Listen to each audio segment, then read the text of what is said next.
commence par le premier thème. Il s'agit de l'amour de la lumière, de l'importance de la lumière. Alors, la première question, qu'est-ce qu'on entend par le mot lumière? Dans cet exposé, on va lui donner uniquement deux sens, c'est les plus simples, les plus basiques.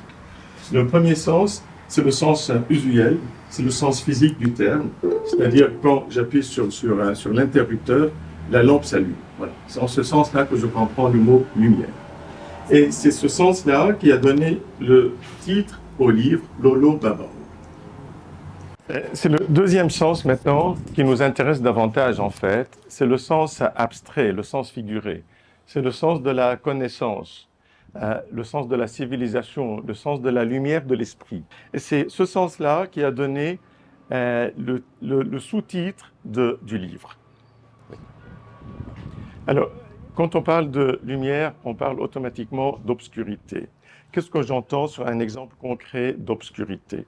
Là, pour cet exemple-là, je constate qu'on a un nombre relativement très élevé d'accidents de la circulation au Liban.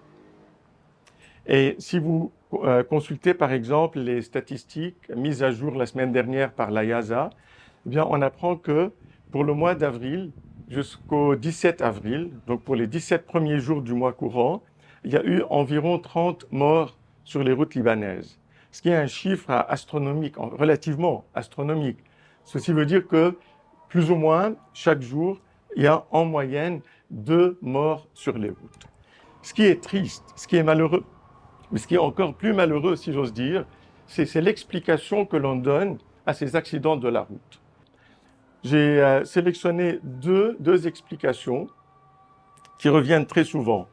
La première qui affirme que s'il y a autant d'accidents, parce que c'est la fatalité, n'est-ce pas? Nous sommes fatalistes dans ce pays, c'est-à-dire on explique tout par « c'est écrit », ceci devait arriver. Donc on ne peut rien faire, puisque de toute façon ça allait arriver. La deuxième explication, c'est un ami du village, c'est un ami universitaire qui me l'a sorti, et j'avoue que quand je l'entendais m'expliquer que c'est la faute aux femmes, je ne savais pas si je devais rigoler ou bien si je devais pleurer, n'est-ce pas? Et puis pour lui, la solution était toute simple. Pour réduire le nombre d'accidents sur les routes libanaises, il suffit d'enlever le permis de conduire aux femmes. Et je voudrais juste tirer une conclusion, c'est qu'il y a beaucoup d'autres approches, mais en fait, elles sont toutes, je les appelle stationnaires. Elles ne mènent nulle part.